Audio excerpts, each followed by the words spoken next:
Angela Yee. Searching for the perfect gift this holiday season? Celebrate with Born in Roma perfumes by Valentino Beauty. Discover the Born in Roma scent collection at Sephora. Born in Roma by Valentino Beauty. For her, for him, for them. Everywhere you look, things are getting more expensive. So at Consumer Cellular, we're lowering the price for those 50 and up. Now you can get unlimited talk, text, and data for $30 a line when you buy two. That's just $60 a month for 2 unlimited lines. So if you're 50 and up, make the switch and save. Come on, you've earned this. Call 1-888-FREEDOM or visit consumercellular.com today. Requires 2 lines of service, age validation, and credit approval, subject to system and area limits, taxes, and other fees apply.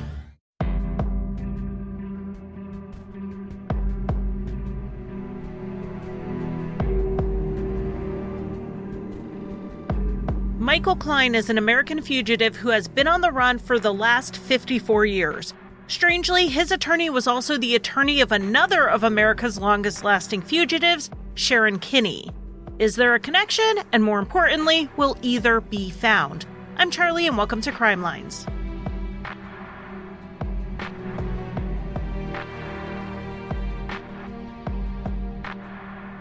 Welcome to Crimelines. This episode is a case that I actually covered on my Patreon years ago.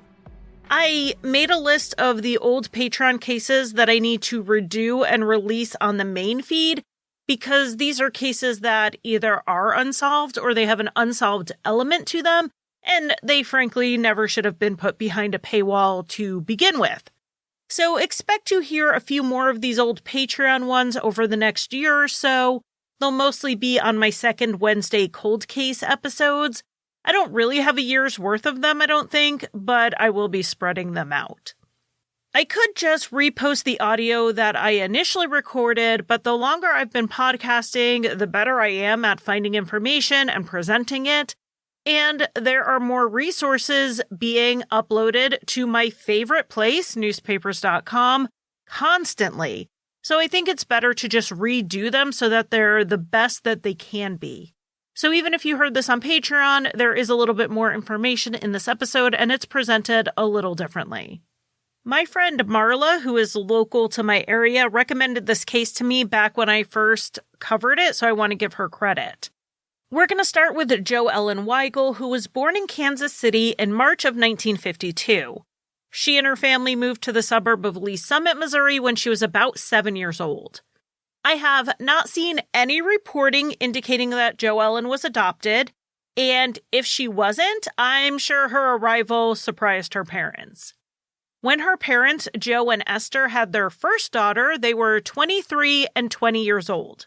I don't think they expected it to take 22 years before their second daughter arrived when they were in their early to mid-40s. Because of the big age gap between Jo Ellen and her sister, she grew up like an only child, and her sister's kids are the ones she grew up playing with. Jo Ellen's father worked as a baker, and the family lived in a working-class neighborhood near downtown Lee Summit. At the time Jo Ellen was growing up, Lee Summit was a small town with around 10,000 people, and they just had one regional high school that served most of Lee Summit and some of the smaller communities outside of Lee Summit, like Lake Winnebago, which borders Lee Summit to the south. Jo Ellen was a very mature, good-natured teen with a great sense of humor. She was a member of the Pep Club and the National Honor Society, while also taking business classes in high school. There was a program that helped give high school students real-world business experience, and through that program, Jo Ellen got a job at the Sears department store. When Jo Ellen graduated in May of 1970, she was number 22 out of over 300 students. She planned to work all summer and then attend Central Missouri State College in Warrensburg to study business. Jo Ellen's boyfriend, Michael Cline, graduated alongside her, but he had other plans for his summer. He lived in Lake Winnebago, which had a population of less than 500 in 1970. The small population wasn't because this was a rural, open farmland. It was and is a private lake community. At the time, pretty much all of the 100 houses were right along the lake, and it is a well-to-do part of the Kansas City metro. Mike's father was a local veterinarian, and when Lake Winnebago was first developed in the 1960s, the Clines were one of the very first families to move in. Mike and Joellen started dating in their junior year, so by the time they graduated, they had been dating for over a year. Mike's summer plans were pretty typical for those at his socioeconomic level. He was not going to be working. He was instead going on a 6-week-long trip to Europe and the Middle East with a group of about a dozen students.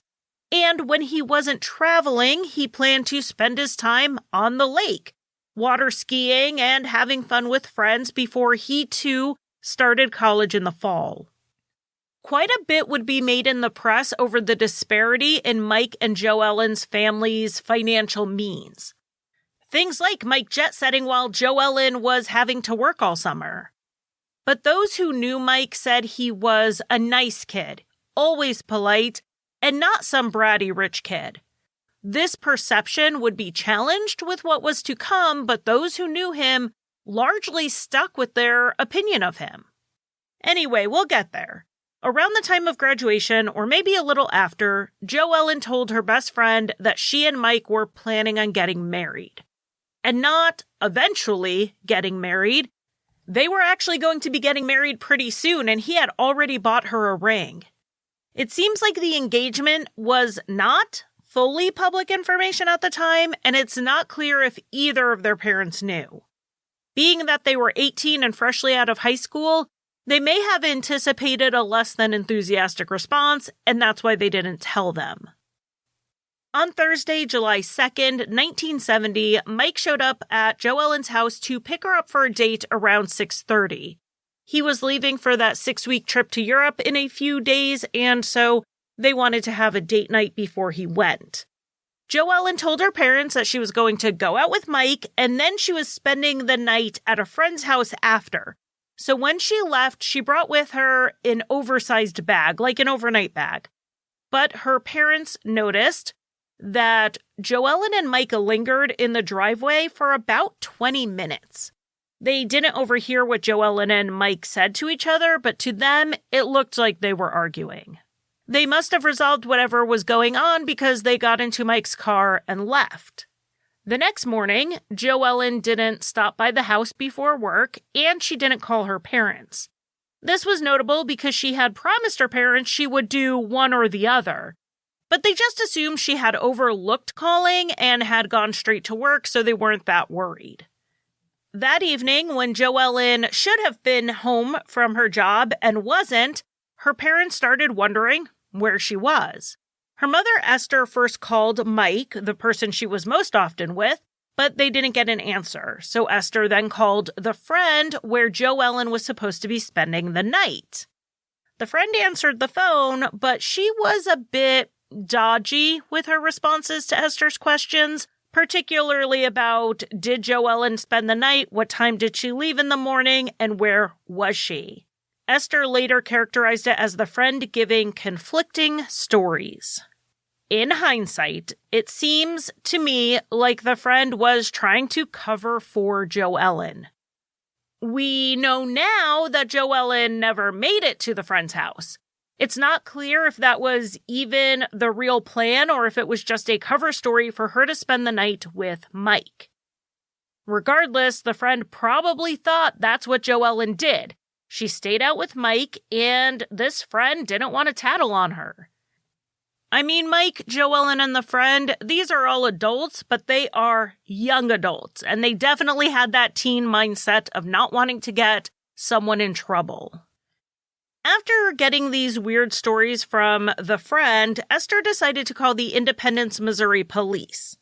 I'm not sure why she called Independence instead of Lee Summit. Lee Summit had their own police force at the time, but maybe the friend lived in Independence, or maybe that's where Joellen's job was. The officer the Weigels spoke to on the phone said there wasn't really much they could do at that point. This was an 18-year-old who stayed out all night and then didn't check in with her parents. That's all it was.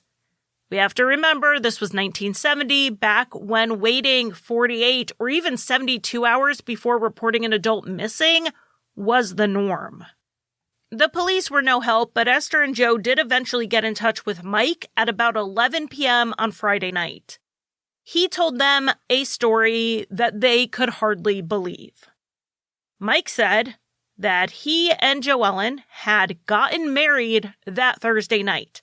They eloped without telling anyone, but instead of going away together afterwards, he instead brought Joellen to the bus station so that she could go to Columbia, Missouri by herself.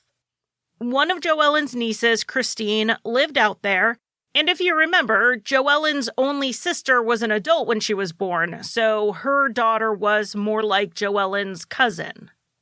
Joellen eloping and then leaving to go to Columbia when she was scheduled to work sounded pretty out of character.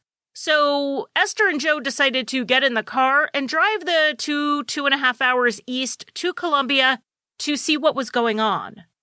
They showed up at their granddaughter's front step and Joellen wasn't there, and Christine did not know where she was.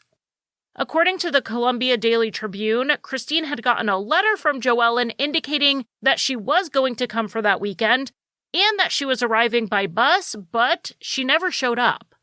The Weigels went back to Lee Summit and spoke to Mike again on Saturday, July 4th. It sounds like they spoke to him twice on this day. Once in the morning when he mostly just stuck to his story from the night before. They eloped and then he took her to the bus station. This time he said he didn't actually see her get on the bus, so he couldn't be 100% sure where she went. Then, that afternoon, Mike went out to Joellen's house. By this point, it was nearly 48 hours since they last saw their daughter. Mike told them that he needed to clear things up before he left on his trip to Europe the next day, and he said that he and Joellen actually didn't get married.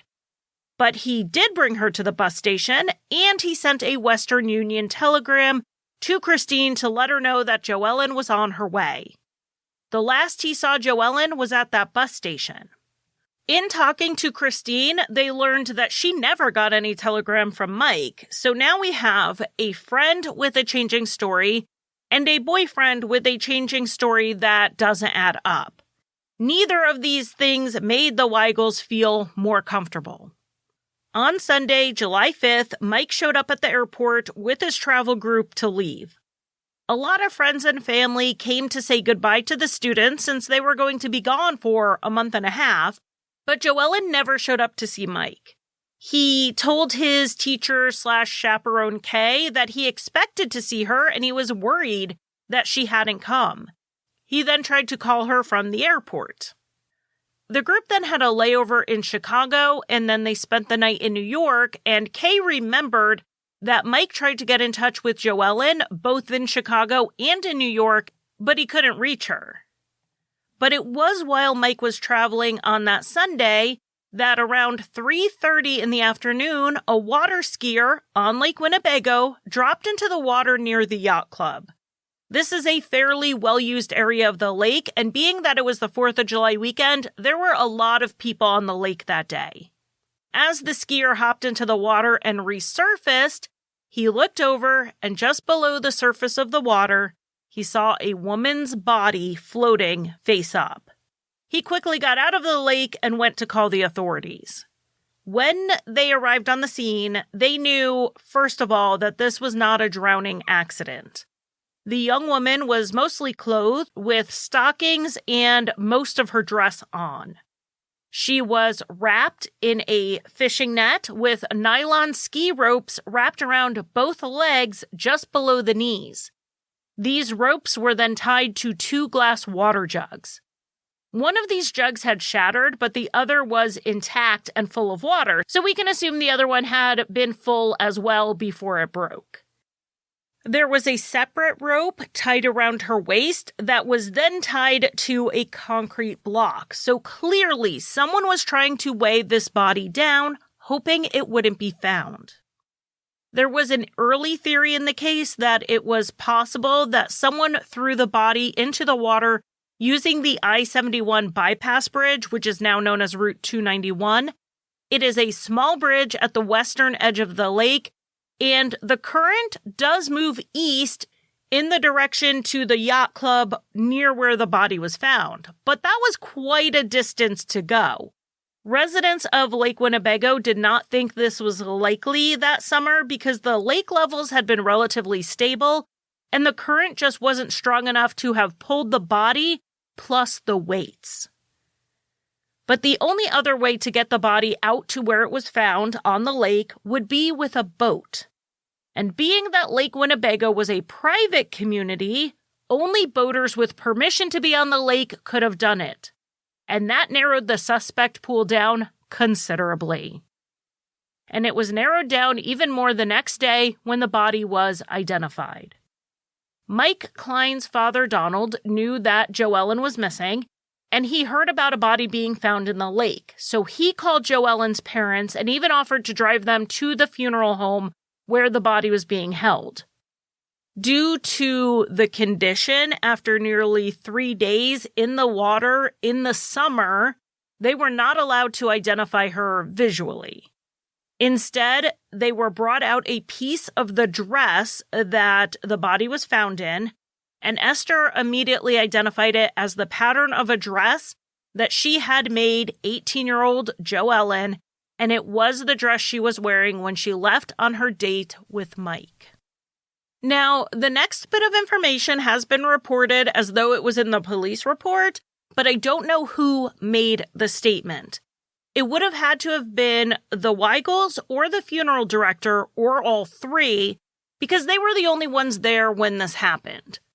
According to the statement, Donald Cline allegedly asked the funeral director about the color of the rope that was found with the body. The funeral director said it was white and yellow, to which Donald turned to Joellen's parents and said something like, "Oh my God, we have not lost one, but two of them." This rope, which would be matched by police later, was the exact same type of rope the Klines used on their boat. On autopsy, it was determined that Joellen was strangled and likely died late on Thursday night or early Friday morning. And for a few years, that is about all that was released about the postmortem findings. But then, a few years later, it came out that they also learned Joellen was 4 months pregnant. It does not appear from what I have seen that her parents knew, but she knew, as well as Mike, and this may have been a factor in their early engagement and their secret plans to wed. With Joellen's body identified, the police wanted to speak to Mike, of course. He had flown from Kansas City to New York on Sunday, and then on Monday he flew from New York to Rome. So by the time they knew they wanted to talk to him, he was in the air. So they had to wait until he landed and they could get in touch with him and hopefully get him back to the United States. This took a couple of days, giving the police time to do some searches. They searched the Cline family boat and matched the rope. They searched Mike's car and they found a towel with long hairs wrapped around it. This hair would later be determined to be consistent with Joellen, and we know long hair gets left just about anywhere, but these were notable because the roots were attached, as though someone yanked this hair out. They also determined that the cinder block used to weigh Joellen's body down likely came from Mike's neighbor. It's not been spelled out why they think it came from the neighbor. Did it match ones he had at his house, or was he missing one? We don't know, but it's been pretty consistently reported that it came from the neighbor's house.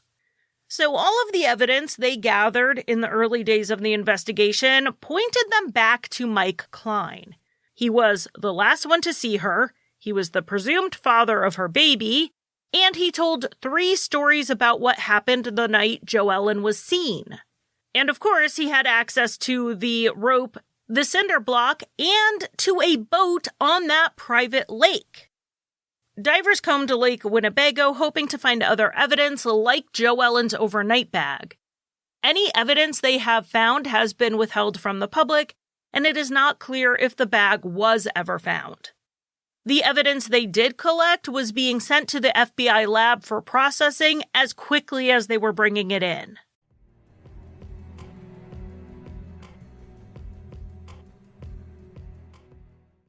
People thought it was impossible to build a firm, lifted booty and flatten and shrink your abs at the same time. But we've cracked the code. I'm Carl, the CEO of Body. That's Body with an I. And if you want to lose weight while you build a firm, round booty and flat, tight abs, even that lower pooch, you need to start the 80-Day Obsession Fitness and Eating Program on Monday. 80 workouts shot in real time. It's like you're training with the cast as they make progress day by day. Crazy booty gains, flat, tight abs. We tested it, improved it, and now it's your turn. There's no subscription needed. You can get this in-home program for less than $1 a workout and own permanent digital access. But here's the thing. We're inviting you to get 80-Day Obsession by Friday so you can start on Monday. And if you don't see results in your butt and abs in the first 30 days, you get your money back, no questions asked. So get 80-Day Obsession by Friday so you can start on Monday. Go to 80dayobsession.com. That's 80dayobsession.com.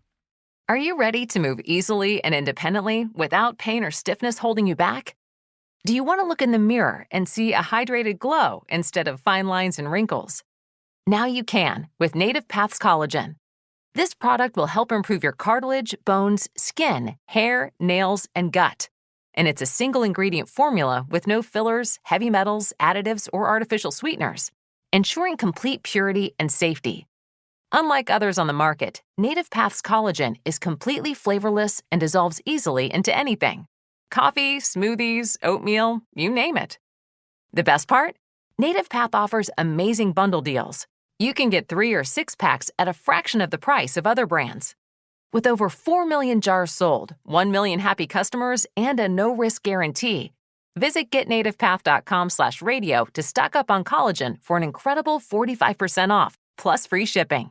GetNativePath.com/radio. Attention parents and grandparents. Are you searching for the perfect gift for your kids this holiday season? Give the gift of adventure that will last all year long. A Guardian bike, the easiest, safest, and quickest bikes for kids to learn on. Kids are learning to ride in just one day. No training wheels needed. What makes Guardian bikes special? They're the easiest to ride thanks to thoughtful engineering, lightweight frames, and kid-friendly components. Kids love how fun and easy they are to ride, and parents appreciate the safety features like the patented braking system that prevents head-over-handlebar accidents. Guardian bikes are the only kids' bikes designed and assembled in a USA factory, ensuring top-notch quality and durability. They're built to last and make perfect hand-me-downs. Join the hundreds of thousands of happy families by getting a Guardian bike today. Their holiday season sales have begun, offering the biggest deal of the year. Save up to 25% on bikes. No code needed. Plus, get free shipping and a free bike lock and pump with your first purchase after signing up for their newsletter. Visit GuardianBikes.com to take advantage of these deals and secure your holiday season gifts today. Happy riding!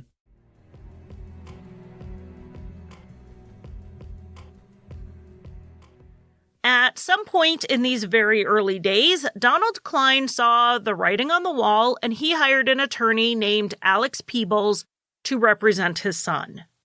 After Mike landed in Rome and had dinner with his group, they went to the hotel where Mike was given a message from Alex Peebles to call him immediately. Mike called, and that is when he was told that Joellen's body had been found and that he needed to get back to the United States ASAP. According to the teacher chaperone Kay, Mike turned white after this phone call. Kay's husband worked for the Missouri State Highway Patrol, so she called him to see if he knew what was going on.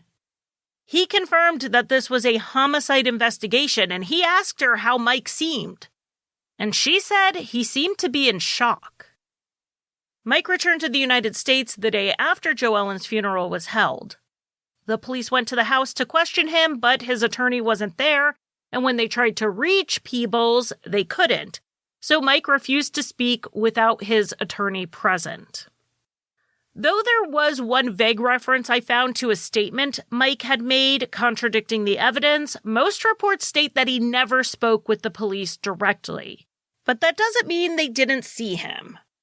The authorities set up a command post at the lake while they were searching for evidence, and they could watch Mike water ski past them as they were investigating his pregnant girlfriend's murder. One investigator later reported that Mike even flipped him the bird as he skied on past.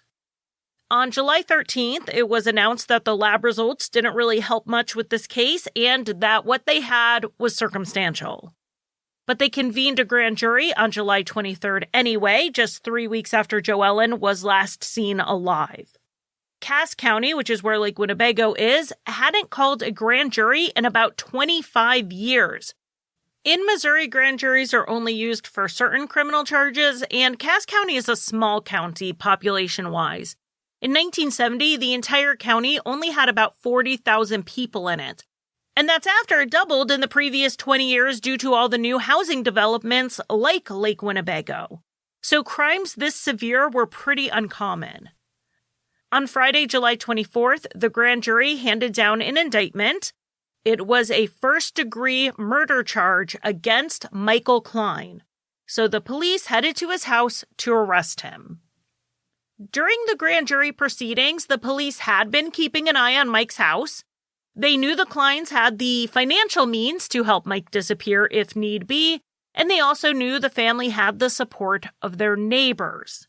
To some degree, it seemed like the town was closing ranks. When the police showed up at the house, all of their intel was that Mike was at home. But he wasn't. Mike was gone, and his family claimed they had no idea where he was, or when he would be back, or if he would be back. There are a few theories on how Mike got out of town. The first thing to understand here is there are only a couple ways in and out of Lake Winnebago. 2 police cars could basically have kept tabs on all of the entrances.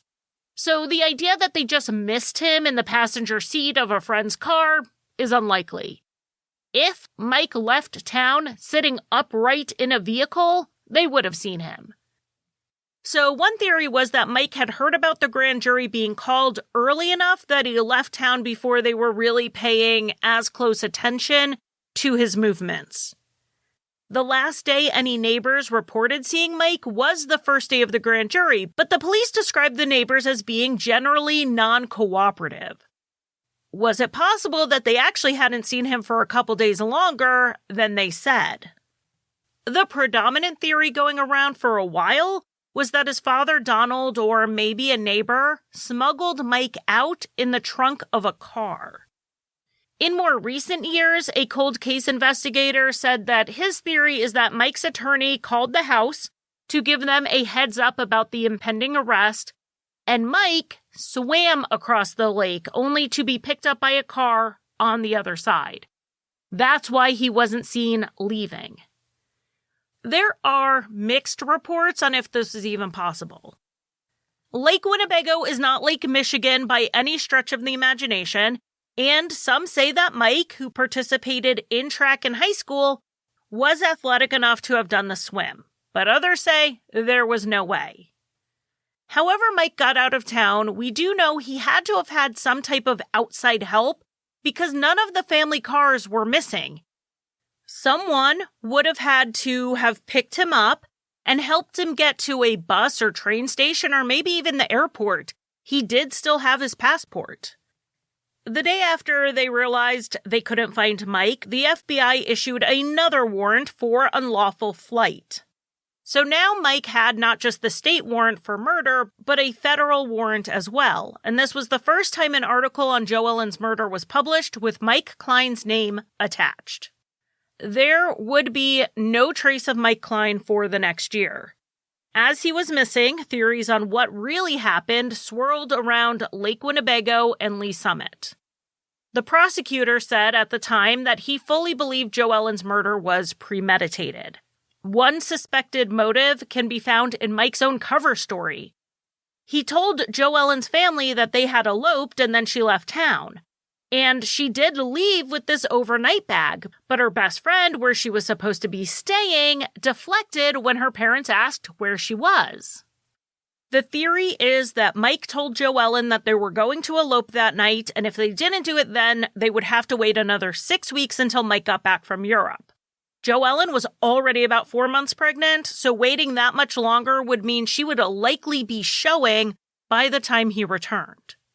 Believing she was going to get married, Joellen thought they were going to spend the night together as a little honeymoon before they told their families that they got married, waiting to tell them until after it happened so it would be too late for them to stop them.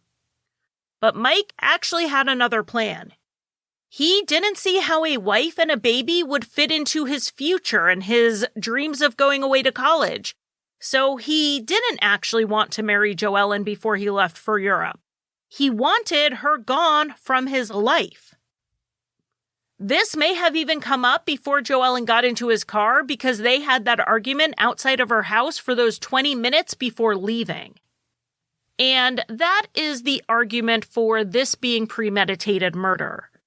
Another rumor that went around that was very much whispered was that Joellen actually died in a botched abortion. This was back before Roe v. Wade, when abortion was illegal in all but 4 states. Those states were Alaska, Hawaii, Washington, and New York, with the first 3 of them requiring 30 days of residency.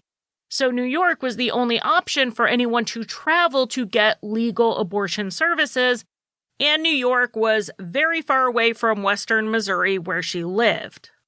So instead, she attempted to get an illegal abortion from someone who may not have really known what they were doing.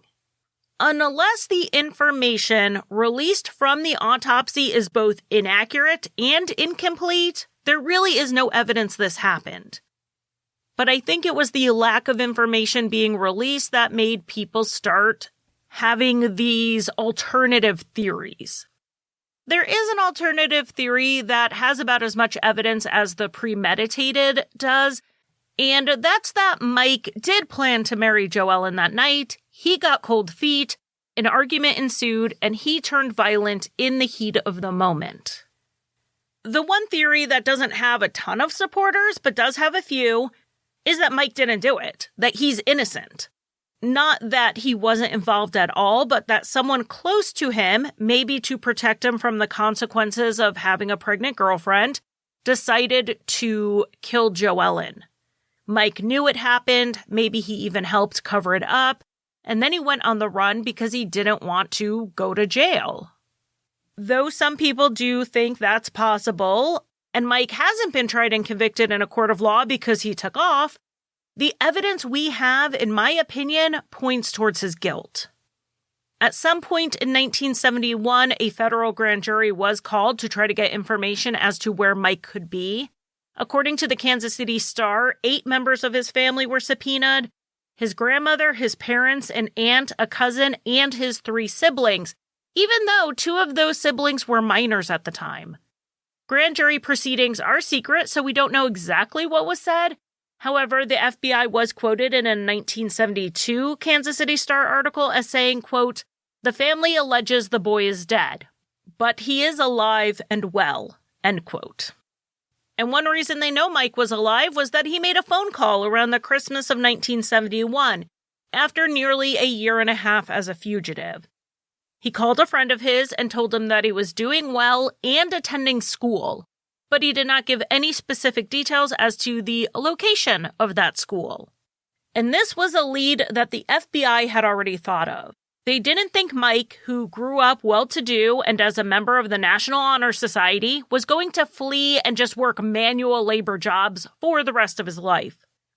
They believe he may have left the country, giving time to obtain a new identity, and then return to the United States to attend college under this new name. There were a few steps that Mike would have had to go through to get this new identity, but it wouldn't have been that hard in 1970. Mike had a passport and a driver's license that would have gotten him anywhere he needed to go. Back then, you could buy airline tickets at the airport with cash, and they weren't as strict with identities. We do know from famous doe cases like Lori Erica Ruff and Joseph Newton Chandler that from there, you just have to request the birth certificate of a deceased child who would have been vaguely in your age range and use that to get new documents like a state ID, a driver's license, and a social security card. Today, you would have a much harder time doing this because families apply for social security numbers for their children at birth. But back then, you didn't get a social security number until you started working. Mike Kline himself didn't have one yet. Very few, if any, babies born in the early 1950s who died in childhood would have been issued social security numbers. The only real documentation they would have would be that birth certificate. And from there, you go get your driver's license and your social security number in your new name. Suddenly, Mike Kline stops existing and turns into who knows who. Then, just like Lori Erica Ruff did, Mike could have taken the GED, which is the high school equivalency exam, in his new name and then applied to college. Life would have just moved on for Mike, almost like nothing happened. He wouldn't even need ongoing support from his parents because he could get a job, and that would limit the amount of contact he had to have with them if they, in fact, knew where he went, which has never been proven. Mike had never, before going on the run, been arrested or fingerprinted, so even if he was arrested in the United States today, he could probably fly completely under the radar. Another rumor about where Mike could have gone was based on who his attorney was, Alex Peebles. Peebles owned a property in Central America, most sources say it was in Honduras, and there had been a rumor already that he sent another client there when she was on the run. I covered the case of Sharon Kinne in July of 2021, and I recommend you go listen to it, but I'll just summarize it the best I can. Sharon was accused of killing her husband and then killing her boyfriend's wife. She was acquitted of killing the boyfriend's wife, but convicted of killing her husband. But then that case was overturned on appeal. She was retried and got a hung jury, and then she was free on bond, waiting for the third trial for the murder of her husband, when she decided to instead leave for Mexico. While in Mexico, she killed another man. She called Alex Peebles from jail down there saying that she was facing a murder charge, and according to him, he said, "Tell me something new." She claimed this was self-defense, but she was convicted and sent to prison. In December of 1969, 7 months before Mike Kline disappeared, Sharon escaped the prison in Mexico, and she has never been seen since. So the rumor that Peebles has denied was that he sent both of these clients to lay low on his property until they could figure out where to go next. To the day he died at the age of 91, Peebles said he did not know what happened to either of his fugitive clients. The best he could offer was a rumor that he heard Sharon Kinne was killed in Mexico shortly after her escape, but he had no idea where Mike Kline had gone. It was just a coincidence he had 2 clients go on the run within a year of each other. Mike's family has made very few comments to both the police and the public about what happened.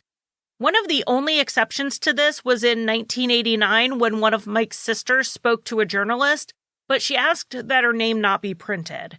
She said that Mike leaving, like he did, destroyed their family.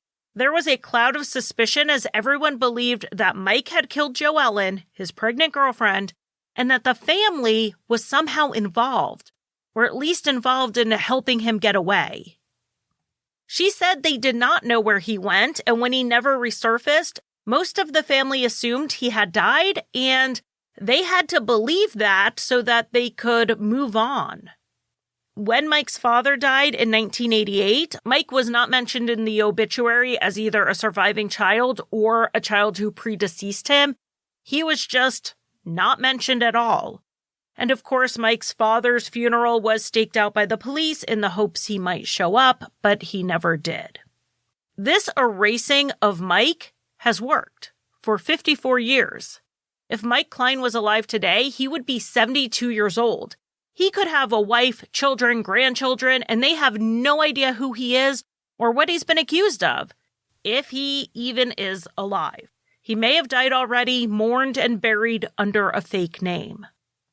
It's hard to imagine if Mike was in contact with his surviving family now in 2024 that there isn't a digital footprint of it somewhere.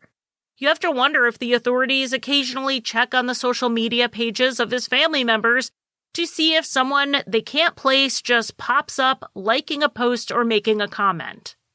You'd think after all this time that Mike would be more careful than that, but it's possible he is comfortable.